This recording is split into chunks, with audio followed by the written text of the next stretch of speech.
kozanga te. Na eu que ça les a moqués, mais ça l'on fait pas ce pour la gloire de Dieu.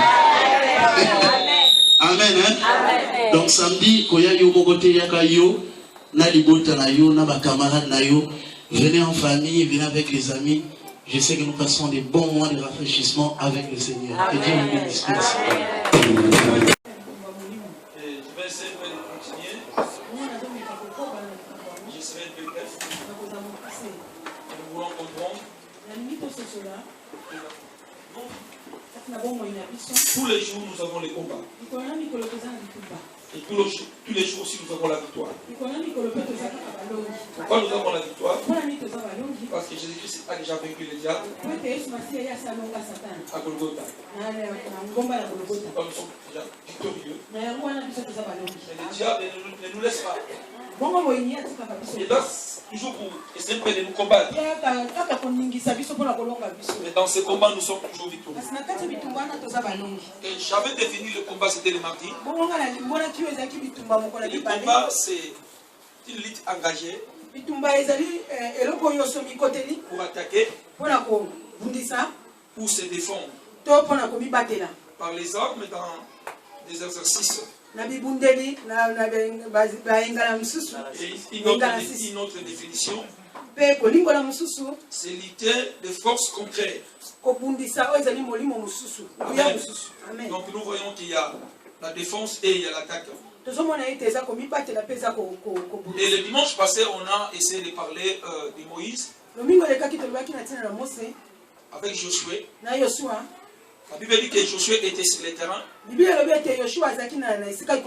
Moïse était à la montagne.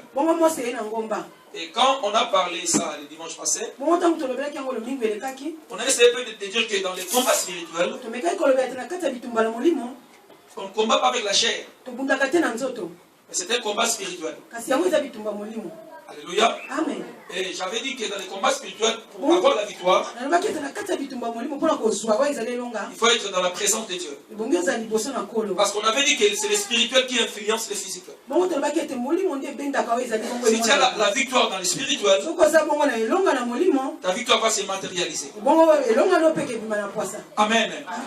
Donc, on a vu que Moïse était dans la montagne. Et Josué était sur le terrain.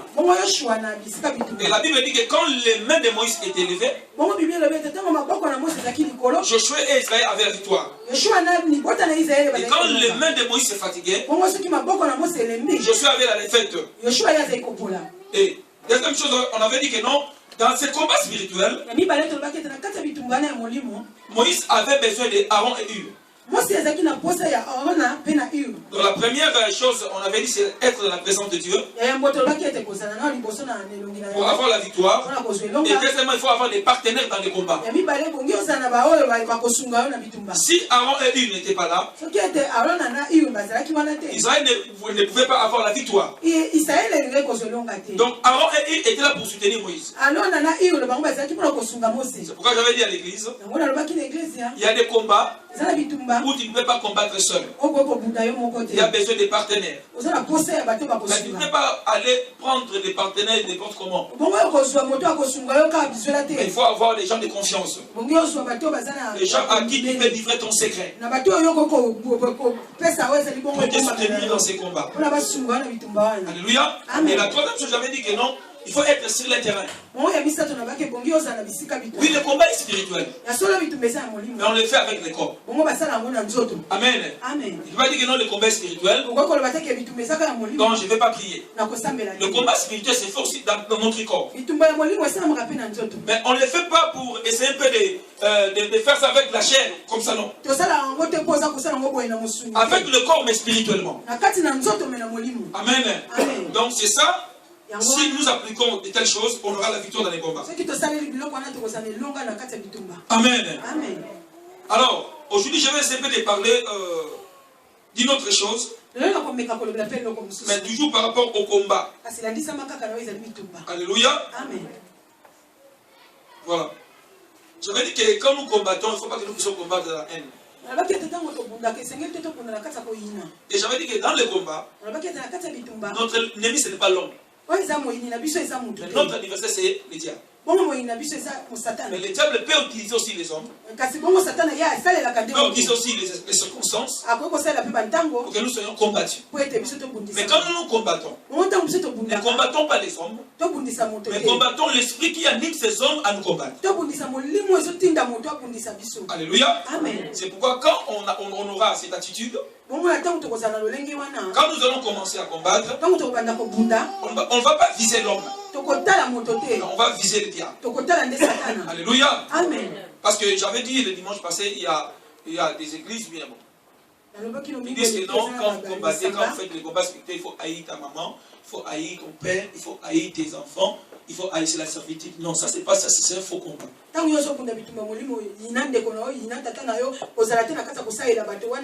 que la personne qui combat aussi pour sa famille, combat aussi pour son mari. Quand tu vois que ton mari ne marche pas bien, ne cherchez pas à lui combattre avec des plaies. Avec la tête, mais combat dans la prière. Et tu verras que ton mari va changer. Même si ta femme a de mauvais caractère, il faut combattre dans la prière. C'est Dieu qui touche le cœur. C'est le Seigneur qui délivre. Ne combattons pas avec la chair, mais avec l'esprit. Si nous combattons comme ça, à chaque combat, on aura la victoire. Et j'avais dit, après les combats, il y a la victoire. Amen. Amen. Jésus-Christ a Gethsémane. Il a vaincu les diables. Et la victoire était à Golgotha. Parce que Jésus avait combattu d'abord spirituellement. Et quand il avait vaincu, il est monté à Golgotha avec son corps. Là, c'était de mourir. Et aujourd'hui, nous sommes devenus chrétiens. Parce que Jésus-Christ a vaincu. Amen. Donc nous sommes des victorieux. Combattons, mais pas avec la haine. Vous savez, nous sommes des chrétiens. Nous sommes un corps. Alléluia. L'ennemi, il cherche à nous déstabiliser. Mais si nous sommes déstabilisés, on n'aura pas la victoire dans ces combats. Qu'est-ce que l'ennemi fait? Quand il vient, il sait que nous sommes dans un même camp.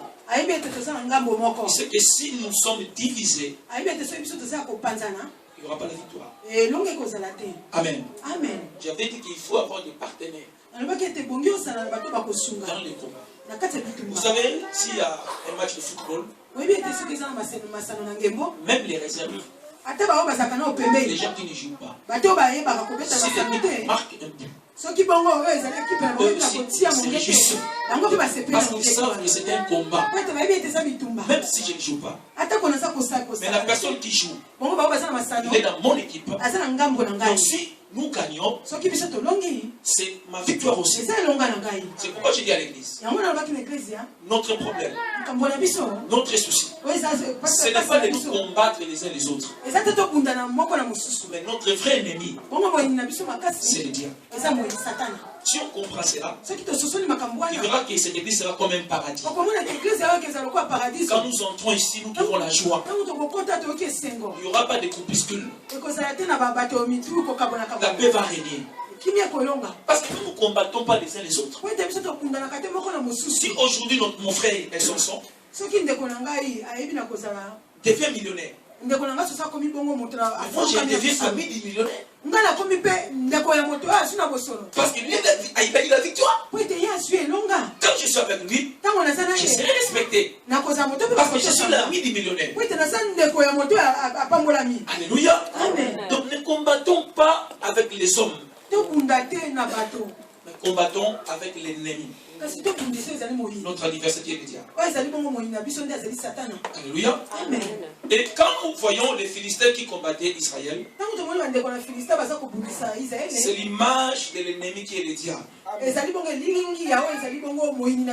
Quand nous voyons Goliath, David, quand il était venu devant Goliath, David savait que Goliath, il était un incirconcis.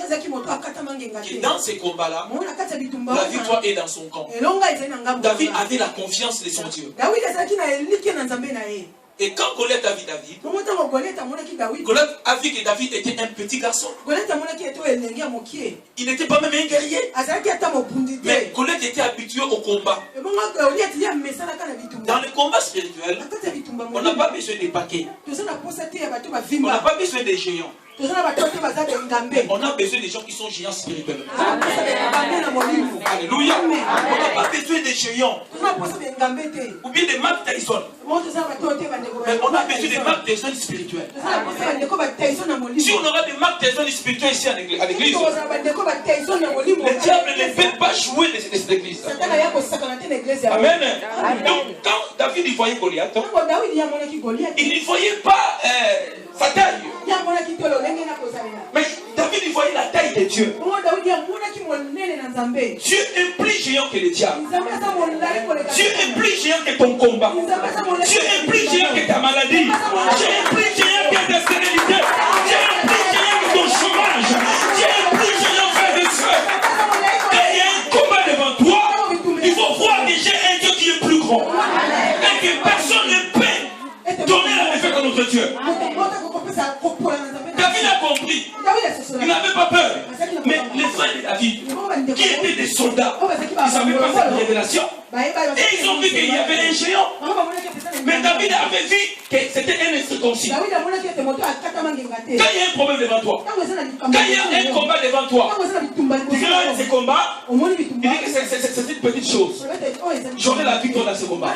Et quand tu vas commencer à agir comme ça, tu auras la victoire. Amen. Quand Jésus a appelé Pierre, Pierre a regardé, il y avait les fleuves. C'était comme un combat. Mais je dis à Pierre, viens. Pierre a commencé à marcher. Mais il y avait un combat dans sa pensée. Il disait que toi, vraiment, toi, Pierre, marcher comme ça, tu n'as pas cette capacité-là. Et Pierre a commencé à sombrer. Amen. Donc dans les combats, il faut avoir la foi. La foi pour tenir. Parce que le diable sait. Il cherchera à te déstabiliser. Et le diable connaît ta faiblesse.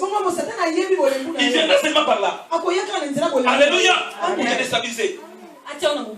Les enfants d'Israël, ils allaient entrer à Canaan. Ils avaient envoyé les espions. Ils sont entrés à Canaan. Ils ont vu les fils d'Anak qui étaient géants, qui étaient costauds. En revenant, ils se sont dit, on ne peut pas entrer là-bas. Nous sommes comme des sauterelles. Mais il y avait un homme, deux hommes, Josué et Caleb. Ils ont dit, si l'Éternel nous est favorable, nous allons posséder le pays. Le problème c'est avoir l'arche. Si l'arche est dans ton camp, la victoire est dans ton camp. Ne laisse pas le diable te ravir l'arche. Le problème c'est on n'a pas l'arche mais nous voulons combattre. Si tu es dans la présence de Dieu, tu as la victoire. Mais si tu n'as pas l'arche, n'allez pas au combat. Parce que tu auras la défaite. Amen. Nous voyons que David a tué Goliath. Parce qu'il était un incirconcis. Mais aujourd'hui nous allons voir. David il est tué face à son ennemi. Quelle était sa réaction? David il est tué. C'est lui qui tuait. Maintenant face à son ennemi. Quelle était sa réaction? David a tué Goliath. Il était quelqu'un qui était guerrier. Mais maintenant David face à son ennemi. Il y avait eu un combat. C'était la mort ou la vie. Mais quelle était la réaction de David? C'est pourquoi je te dis. Ton ennemi, ce n'est pas les frères qui sont à côté de nous. Parce que nous sommes dans une même équipe. Si tu comprends cela, même si les frères qui sont à côté de toi te blessent, tu vas prier pour eux. Ça veut dire qu'il est fort. Il soutenir les frères. Amen. Vous avez la parole de Dieu. C'est un peu bref. Amen. Amen. Voilà, 1 Samuel. S'il vous plaît. Merci. 1 Samuel.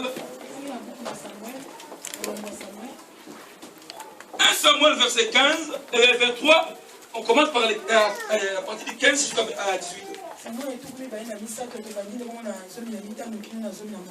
S'il vous plaît, on lit rapidement. 1 Samuel 23, 15 jusqu'à 18.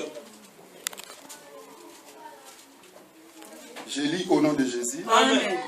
Et si je meurs, ne retire jamais ta bonté. Non. 1 Samuel 23, 23. 15. 15 à 18. David voyant Saoul en marche, attenter à sa vie. Préparez-moi 1 Samuel 26, frère, à partir de 7 jusqu'au 12. 1 Samuel 26, 7. 1 Samuel 15, 23. 18. 1 Samuel 23, 15.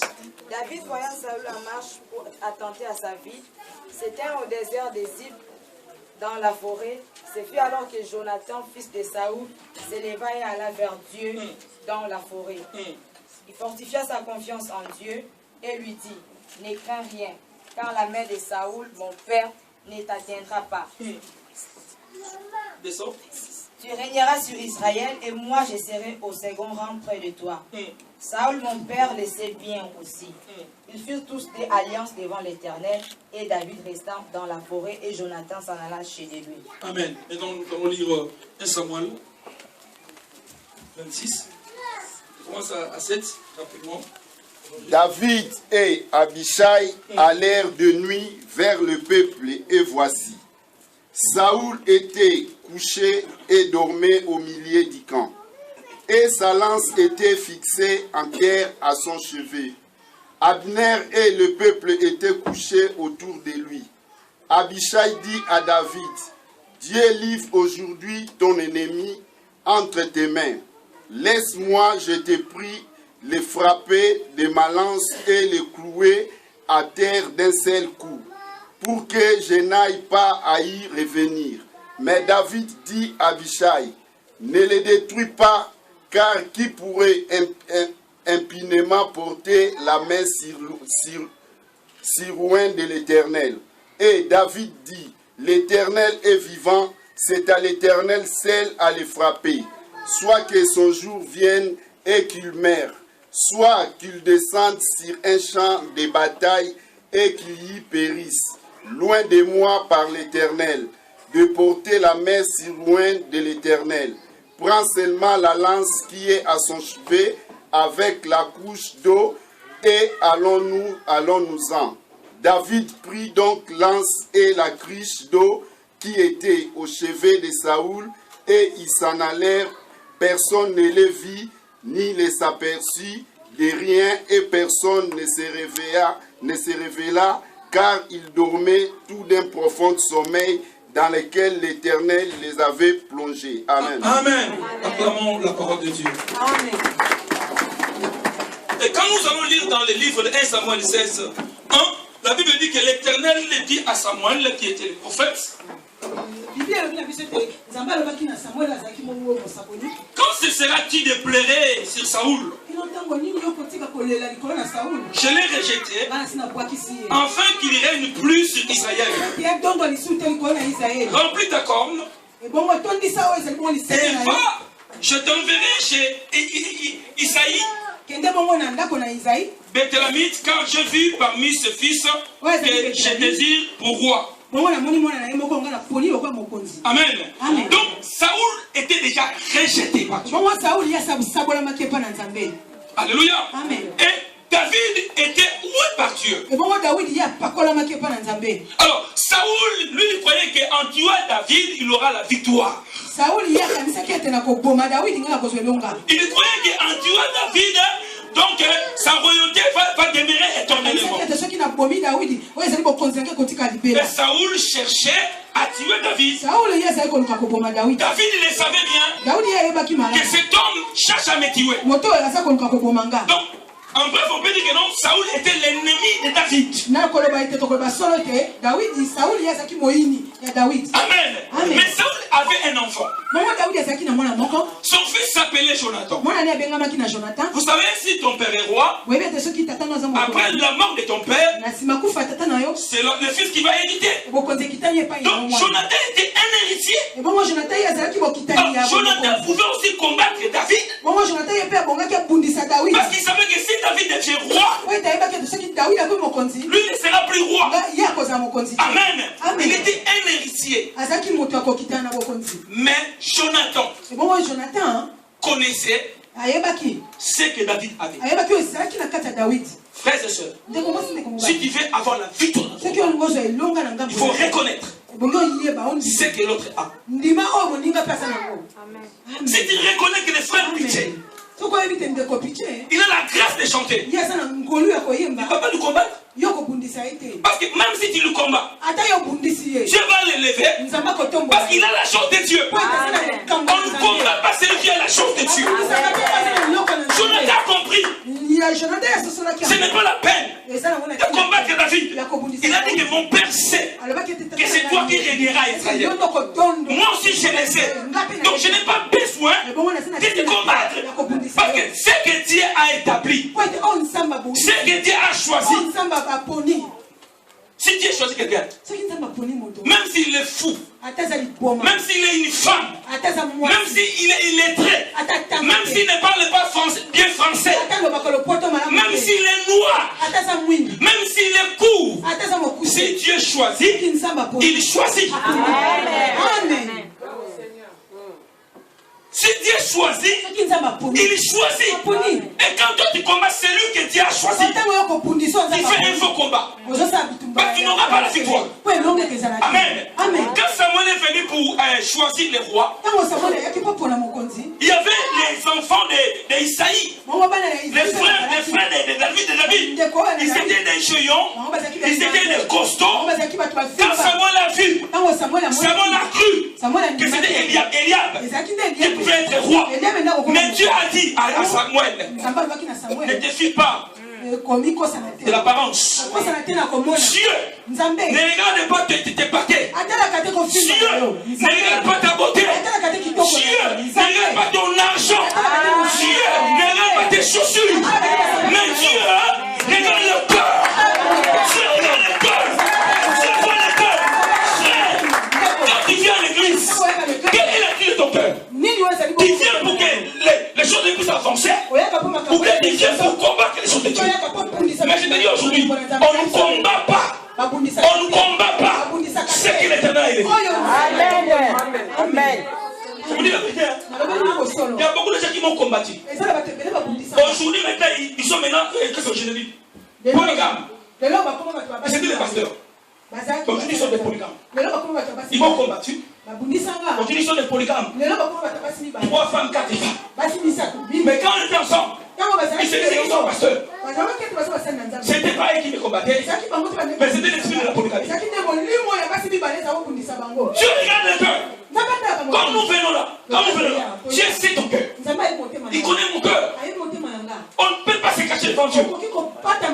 Alléluia. Samuel, vous savez, nous sommes des hommes. Nous sommes des hommes. Je vais voir comme ça les frères Jacques. Il ne parle pas dans celui-là qui sera le vice-pasteur. Parce qu'il est doux. Il ne parle pas. C'est celui qui sera le vice-pasteur. Oh Dieu, ne regarde pas comme les hommes regardent. Amen. Dieu ne regarde pas comme les hommes regardent. David qui était petit, il était berger. Mais quand Samuel est venu, Dieu a dit à Samuel, la personne que tu cherches, il n'est pas là. Elle est là. C'est pourquoi je te dis frère, il ne faut pas te minimiser. Ne te vois pas comme ça. Dieu te connaît. Dieu a quelque chose de Dieu. Et celui qui va te combattre, il combat Dieu. On ne combat pas celui qui Dieu a choisi. Alléluia. Quand nous venons à l'église, nous ne combattons pas les uns les autres. Mais cherchons que l'autre puisse devenir meilleur. C'est ça les vrais combats. il voit les frères devenir faibles, il prie pour les frères, afin que les frères puissent devenir meilleurs. Si nous avons des meilleurs joueurs dans notre équipe, on va toujours gagner. Amen. Parce que quand toi tu combats celui qui est dans ton équipe, cet échec c'est pour toi aussi. Amen. C'est pour toi aussi. Alléluia. Alors, je disais tantôt, Dieu a rejeté Saoul. Mais Saoul cherchait à combattre David. Et il y avait un jour, David devant Goliath. Devant Saoul. Saoul était là. Amen. Je veux dire, dans les combats, il faut avoir des partenaires. Et dans ce combat, David avait un partenaire. Alléluia. Mais quel partenaire? Quel partenaire? Il a dit, oh mon frère David, on l'a eu. On l'a eu. On va l'achever. Mais voyez la réaction de David. David, il savait que Saoul, il n'est pas un incirconcis. Même si tu l'as rejeté, mais il est de son équipe. Amen. Si la personne est dans ton équipe, même si tu vois qu'il te combat, ne le combat pas. Parce qu'il est dans ton équipe. Parce que si tu le combats, tu cherches la défaite de l'équipe. Abishai a dit à David, on va l'achever. Comme ça on va finir. Mais David, il savait que la chose que tu as mis à moi, ce n'est pas pour tuer, parce que celui-là, c'est loin de Dieu. Saoul qui était rejeté. Mais David, il savait, même si Dieu l'a rejeté, il est toujours loin de Dieu. C'est pourquoi, frères et sœurs, même si tu vois un pasteur tomber dans l'impudicité, n'allez pas commencer à parler partout. Prie pour lui. Parce qu'aujourd'hui, dans les matins, il y a seulement les choses qu'on raconte. Ils sont des pasteurs, ils sont des combattants, et ils sont des musiciens. Amen. David a dit non. Je ne vais pas suivre tes conseils. Si je tue Saoul, Dieu ne me donnera pas la royauté. Amen. Il a dit non, je ne vais pas le tuer. Ça, c'est l'affaire de Dieu. Moi, je sais que Dieu m'a oint. Le problème de Saoul, c'est son problème avec son Dieu. Mais moi, je sais une chose. Un jour arrivera. Un jour arrivera où je serai roi. Parce qu'il savait ce qu'il avait. Amen. Vous savez, il y a des mauvais conseillers, même dans les chrétiens. Surtout dans nos églises. Ne permets pas faire. Ne permets pas seul que quelqu'un vienne te faire voir ce que toi tu ne vois pas. Amen. Ne cherche pas que quelqu'un puisse venir te faire comprendre ce que toi tu ne comprends pas. Parce que quand nous venons ici, chacun a ses yeux. Alléluia. Chacun a ses yeux. Abishai, il voyait l'ennemi. Mais David, il voyait loin de Dieu. C'était des yeux différents. Quand Abishai a voyé David, il ne voyait pas les rois. Il voyait l'ennemi. Mais quand David voyait Saoul, il voyait loin de Dieu. Il dit on ne peut pas toucher loin de Dieu. Frère, quels sont tes yeux quand tu viens à l'église? Comment tu vois les serviteurs de Dieu? Comment tu considères les serviteurs de Dieu? Qu'est-ce que tu donnes les yeux de David?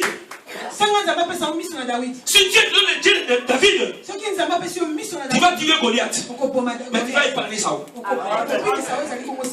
Parce que je me fais comprendre. Si Dieu te donne les yeux spirituels, tu vas tuer Goliath. Mais tu vas épargner ta vie. Saoul. Mais tous les deux, ce sont tes ennemis. Goliath, c'est ton ennemi. Saoul, c'est ton ennemi. Mais tu épargnes Saoul. Tu tues Goliath. Pourquoi? Parce que Goliath était des circoncis. Mais Saoul, c'est loin de Dieu. Saoul, c'est ton frère. La Bible dit que l'amertume ne puisse pas demeurer parmi vous. Dieu veut que nous puissions avoir l'amour. Alléluia. Il a laissé Saoul, mais il a tué Goliath. Frères et sœurs, il y a des Abishai aussi dans nos vies. Qui nous disent, oh, ton mari a fait ceci.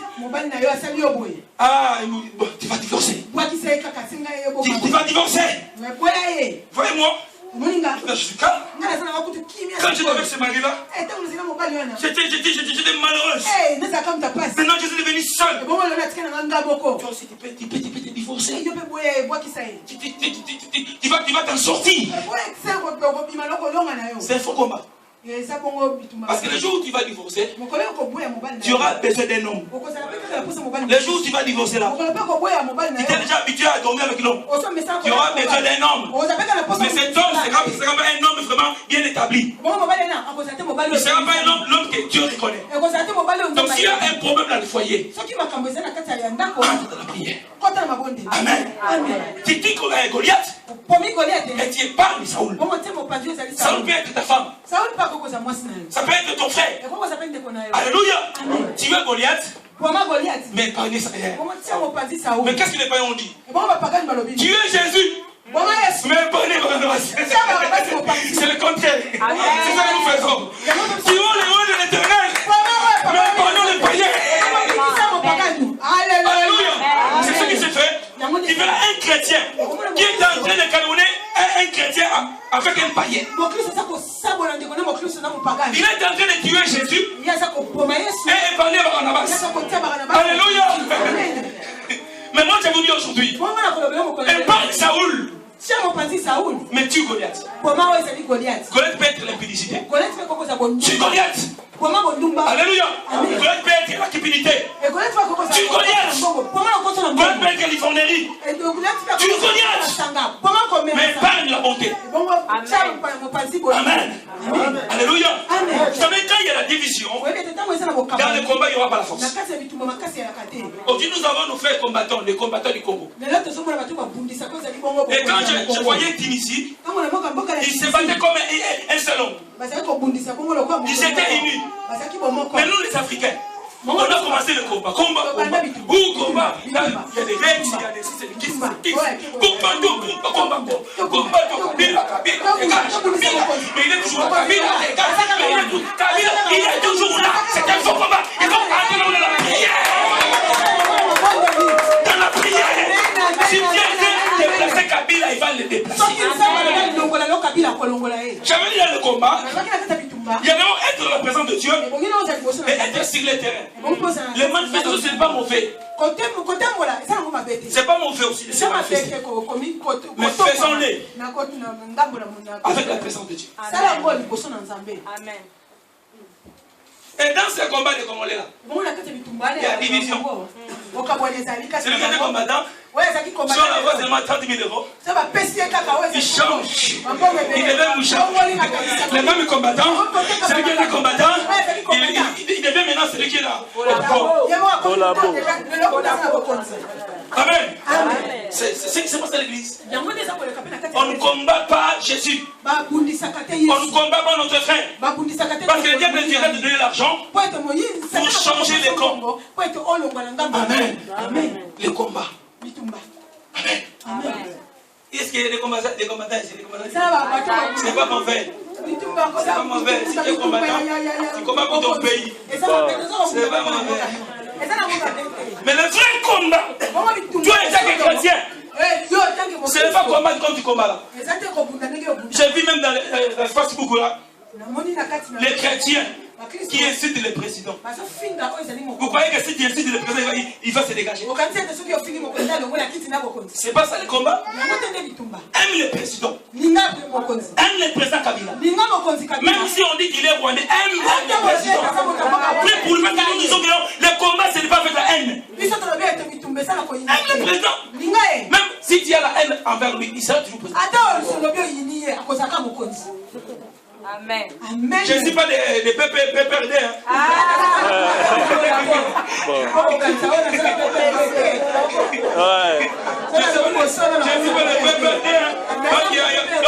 Non, il est passé là, il est le peuple. Et le dimanche, on va venir ici comme ça, on va encore, on a des combats. Amen. Alléluia. Amen. Amen. Oui, c'est vrai. De combattre. Mais le combat commence par le spirituel. Si tu as la victoire dans le spirituel, tu auras la victoire dans le physique. Alléluia. Le combat spirituel. Tous les jours de nos vies, nous avons les combats. Dans nos travail, il y a les combats. Dans nos familles, il y a les combats. Tu ne peux pas fuir les combats. Il y a beaucoup de gens qui disent non, moi je quitte cette église-là parce que là, donc il y a des problèmes. Si tu quittes cette église, tu vas te déplacer dans une autre église. Là aussi, le diable est là pour bousculer les gens. Alléluia. Tu verras les gens que toi tu n'aimes pas. C'est dans toutes ces églises. Amen. Tu verras les gens qui vont te combattre. Et moi je dis, si tu vois qu'il y a un combat, commence à te réjouir. Parce qu'après un combat, il y a la victoire. Si tu combats avec Dieu, après un combat, il y a la victoire. Si le combat est petit, il y a aussi une petite victoire. Mais si le combat est grand, il y aura une grande victoire. Alléluia. Donc si tu as un combat, il ne faut pas avoir peur dans les combats. Les combats viennent là. Même si tu ne fais pas, le combat va venir. Tu vas dire, bon, je ne sortirai plus, je serai dans ma chambre. Le combat viendra te chercher dans ta chambre. Vous savez, le combat commence par toi-même. Parce que souvent dans le combat, on voit toujours l'autre. Mais des fois, comment c'est toi-même. Ça nous a dit, entre dans un magasin comme ça. Tu vois maintenant, Yoji Yamamoto. Hein? Émission 2013. Mais maintenant, c'est 2400. Ou bien 5000 euros. Maintenant, il y a les commandes dans ta tête. L'autre va dire, prends ces masses à faire. Mais ça, il dit, n'est pas parti un enfant de Dieu. Mais maintenant, toi, tu es un enfant de Dieu. Mais il y a les conseils de Shiba Zénith. Et Dieu va dire non, prends. Alléluia. Mais si tu es un enfant de Dieu, il dit Seigneur, je préfère mettre Sarah avec la victoire que de mettre le Yoki Yamamoto avec la défaite. Je préfère mettre Hassan avec la victoire que de mettre Sasa avec la défaite. Tu vois quelqu'un là qui son mari lui achète des vêtements. Toi tu vois, tu viens à la maison. Tu entres comme ça. Eh bien viens ici, viens. Ça fait 13 ans. Depuis que non avec toi. Regarde, lui, il a fait seulement 5 ans. Regarde ce qu'il a. Mais moi je ne suis pas lui. Moi je ne suis pas lui. Moi je ne suis pas lui. Lui c'est lui. Je ne sais pas comment il gagne son argent. Mais moi avant de gagner l'argent, je me réveille le matin et je vais porter des verres là pour poser. Il y a une différence. Ne cherchez pas de combat dans ta famille avec ton mari parce que l'autre a acheté une maison. Donc tu veux aussi ton mari pour acheter une maison. Amen. Alléluia. C'est comme s'il y avait une femme. C'était une femme de Jacob, je pense. Il dit à Jacob, donne-moi les enfants. Elkan, donne-moi les enfants. C'est moi qui donne les enfants. C'est pas moi, c'est Dieu. Il y a beaucoup de femmes qui disent, bon, ça fait 5 ans, tu ne me donnes pas les enfants. Ce n'est pas l'homme qui donne les enfants, c'est Dieu qui donne les enfants. Ne combats pas ton mari, ne combats pas ta femme. Ne combats pas parce que ce n'est pas toi qui donne les enfants. C'est Dieu qui donne les enfants. Si tu dois avoir les enfants, entre dans la présence de Dieu et commence à combattre, commence à appeler les enfants et les enfants viendront. Ça fait 10 ans que je n'ai pas les enfants. Et tu vas chercher le combat pour divorcer. Non. Amen. Je parle de combat dans le couple. Ne combat pas ton mari. Ne combat pas ta femme. Alléluia. Quand tu vas sortir, tu vois les choses qui se passent dans d'autres familles. Et tu vas revenir dans ta famille. Ok, toi, chez toi aussi. Que ce soit ici. Ah ouais. Amen. Amen. Amen. Tu vas dans une autre église. Tu vas dans cette église-là. Ils sont nombreux. Tu vois des choses que tu ne vois pas ici. Et quand tu vas revenir ici, si tu es là, moi je suis parti là-bas. Ça, on ne fait pas ça comme ça. Qui t'a dit qu'on fait ça comme on fait là-bas? Qui t'a dit qu'on fait comme on fait là-bas? Qui t'a dit qu'on va combattre l'église?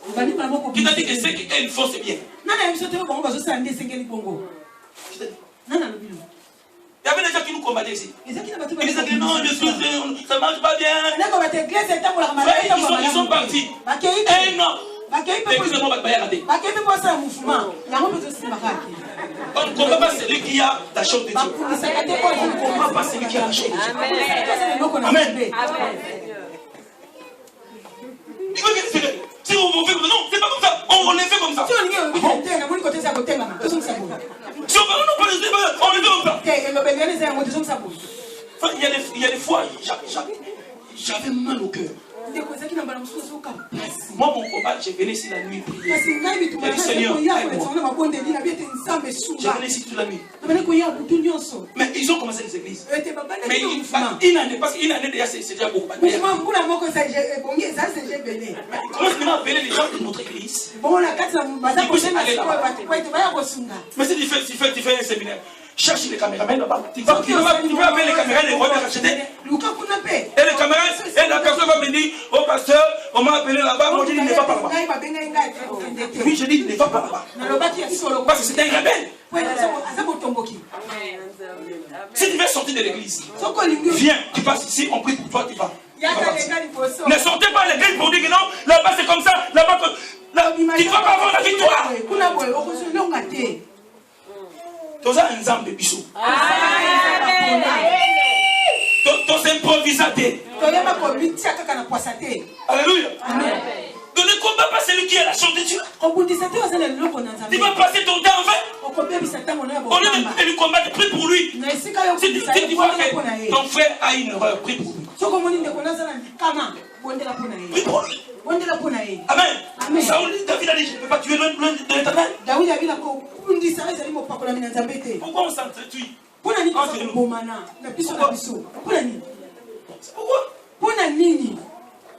Dans une église, il n'y a pas de pasteur, il n'y a pas de leader. Ne cherche pas à devenir pasteur. Oh mon fils, tu étais là, mais pas ici. Frère, nous cherchons des partenaires. Nous-mêmes, on ne peut pas. Jésus lui-même qui était Dieu, il avait besoin de disciples. Si je vous dis que cette église, comme elle est devenue comme ça, c'est les pasteurs, mais je vous mens. Je n'ai pas cette capacité-là. Mais comme toi, tu es là, moi aussi je suis là. C'est pourquoi nous voulons la gloire de Dieu. C'est à cause de tes prières. Et des fois, nous viennent ici, disent que le pasteur a prié pour moi. Ça peut être que c'est pas la prière du pasteur, c'est la prière des intercesseurs qui a fait que tu puisses avoir la reine. Le pasteur n'est pas Jésus. Moi je ne suis pas Jésus. Amen. Il s'est fui l'église. J'ai appelé son ami. Je lui ai dit que non, elle a fui l'église parce qu'il avait des problèmes. Le pasteur ne l'a pas reçu. Mais comment moi je sais que quand tu as des problèmes? Et dans ton combat, ce n'est pas moi qui combat avec toi. Parce que le premier partenaire c'est Jésus. Si tu te confies totalement à moi, le jour où tu auras des problèmes. Et maintenant moi je suis abandonné. Tu vas m'attendre jusqu'à ce que je te revienne. Pour que je puisse prier pour toi? Non. Il faut être un combattant. Amen. Si tu te fatigues, tu vois que le pasteur n'est pas. Tu peux appeler même évangéliste. Les l'église croit que non, c'est la prière. C'est seulement la prière du pasteur qui guérit. Non. Ce n'est pas seulement la prière du pasteur. Il peut être avec ton frère. Vous vous promenez. Tu vois que tu es attaqué par les démons. Il dit, maman, maman, allez, frères et sœurs. Alléluia. Amen. C'est pas seulement les pasteurs. Vous savez, même dans le couple, s'il n'y a pas l'harmonie, si tu es malade, qui va te poser les mains? Mais s'il y a l'harmonie, si tu es malade, maman lui dit, viens un peu, j'ai un problème, prends tes mains. Maman, chasse ces démons-là. Parce que nos mains, il y a la puissance, il y a l'onction. La Bible dit que vous imposez les mains aux malades et ils seront guéris. Alléluia. Donc ne cherchez pas seulement que les pasteurs peuvent se fatiguer. Il peut appeler les pasteurs comme ça, il dort. Il dit, mais les pasteurs, vraiment, je l'ai appelé à 2h. Ah, déjà, c'est le temps de dormir. Je ne viens pas dans cette église. Le pasteur, vraiment, je l'ai appelé à 2h. Et il ne m'a pas répondu. Je dors. Avec ma femme.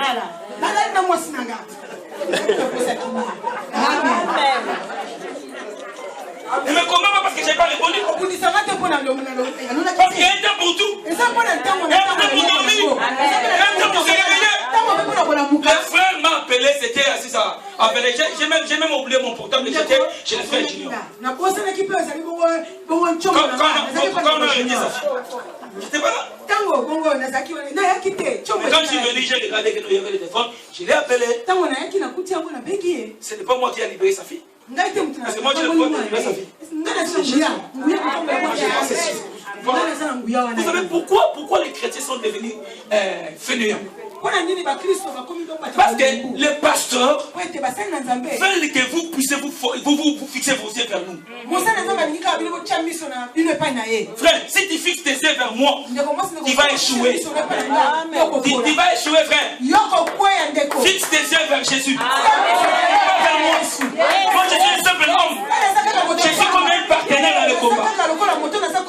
Je peux t'aider, mais je ne peux pas te donner la solution. Parce que moi aussi j'ai mes problèmes. J'ai besoin aussi des partenaires. Vous savez, aujourd'hui, ça devient la honte. Un pasteur a un problème, il cherche, je vais appeler qui à l'église. Le pasteur va appeler les frères comme ça. Frère, prie pour moi. Parce que je cherche le travail, je ne vais pas le travail. Le frère va prendre le téléphone. Le pasteur m'a appelé. Il est en train de souffrir. Il cherche le travail. Lui qui est le pasteur, vraiment. Mais si maintenant lui cherche le travail, ce n'est pas le pasteur qui donne le travail. Mais ta prière, tu peux m'aider. L'apôtre Paul a dit de prier pour lui. On a aussi besoin de vos prières. Si moi je deviens puissant, c'est à cause de vous. Si je deviens faible, c'est à cause de vous. Amen. Est-ce que ce n'est pas la vérité? Parle-moi le Seigneur.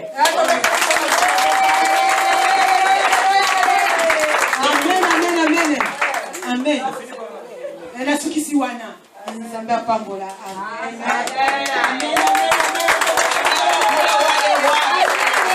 Jésus-Christ est merveilleux. Alléluia. Amen. Nous allons continuer notre programme. Je vais appeler les groupes de louanges. Je vais passer pour donner les offrandes. On prépare les paniers.